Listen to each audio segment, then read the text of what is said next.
on you so fast. Yeah. Not that long after losing Laura. Yeah. But That wasn't a good day. that was a bad day. It was a bad day. This is a bad day. Yeah, we tried to get a hold of all the kids, but the doctors are talking like it's maybe an hour or two at best. So we'll pray that God will hold on or give you the healing. Greg? I'm glad you haven't lost your sense of humor, brother. I got the tape recorder hooked up, so that which you wanted to leave behind for your family, you'll be able to do so. So we'll just, I just talk right into the mic so we can get it going. Let me hit the button back here. Okay, here You want to hold it because I'm kind of weak. Okay. Okay. Well, you know, for my oldest daughter, Lainey, I always felt like I really disappointed her. I told her that we should all live like Christians, made them all go to church, and then her and her mother and I divorced, and she was the oldest, and she had it the worst, I think. It really affected her. She was a senior in high school, and I always just really felt like I really disappointed her, and that was, you know, really tough, really bad.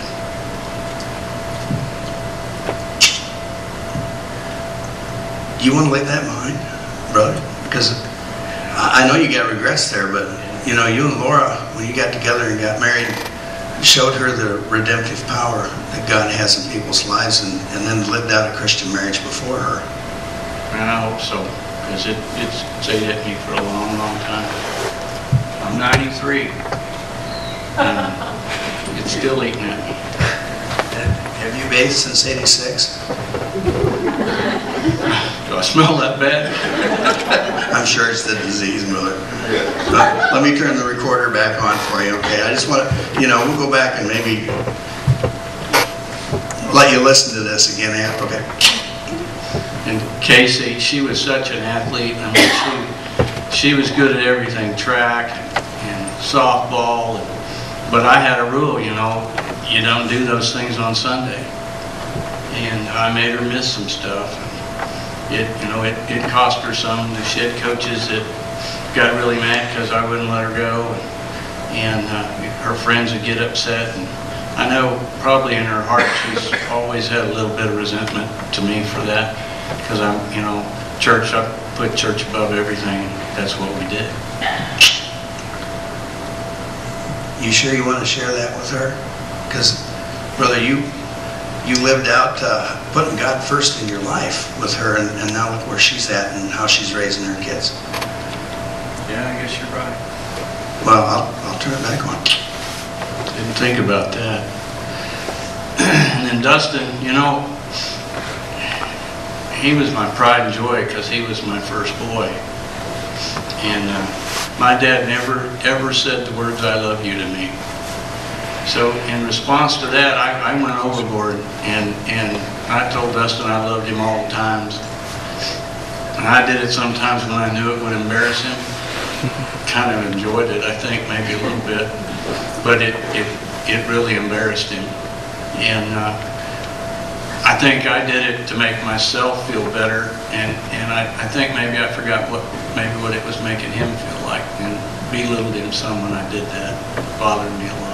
I want to tell him I'm sorry for that.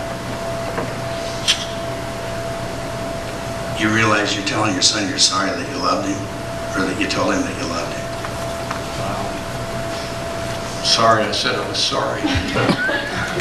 Okay. Well, let's go on.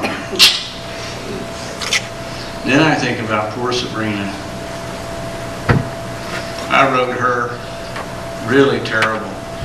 When she turned 16, I wouldn't let her go out with anybody that wasn't a Christian, and I, played a big role, quizzing them, and I was pretty hard. And then I'd stay up every night till she got in. If she was 1 minute late, I'd punish her, and I made her go to everything there was at church, and tried to.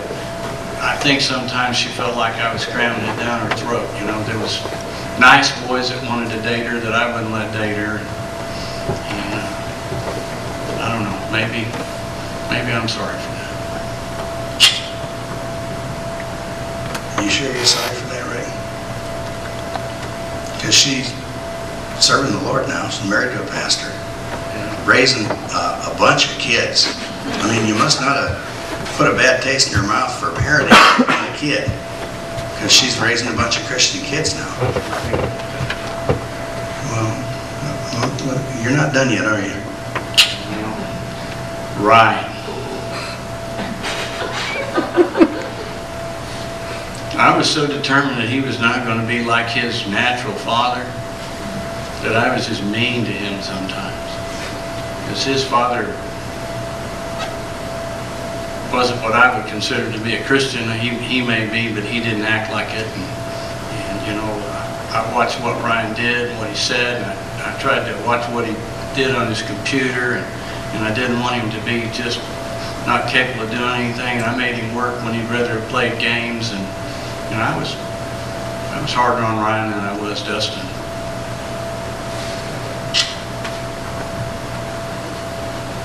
Did you punish him or did you discipline him? I was afraid he thought it was punishment. And sometimes I enjoyed it. Yeah, I wouldn't be happy about that either. But the results that you got were what? Now, he's a pastor. And He is. He's raising a good family. Yeah. The way they should be. So I don't have anything to be sorry for, do I?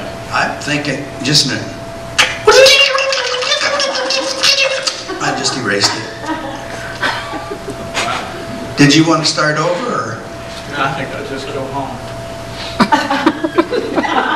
You faked me out with that once. Rick. Rick.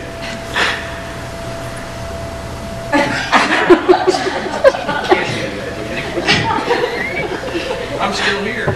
You are? Yeah. Yeah. Just playing with you. I figured. You just didn't die dramatic enough for me to believe it. Oh, okay. I'm going to go home. All right. Thank you, Rick. That looks like fun.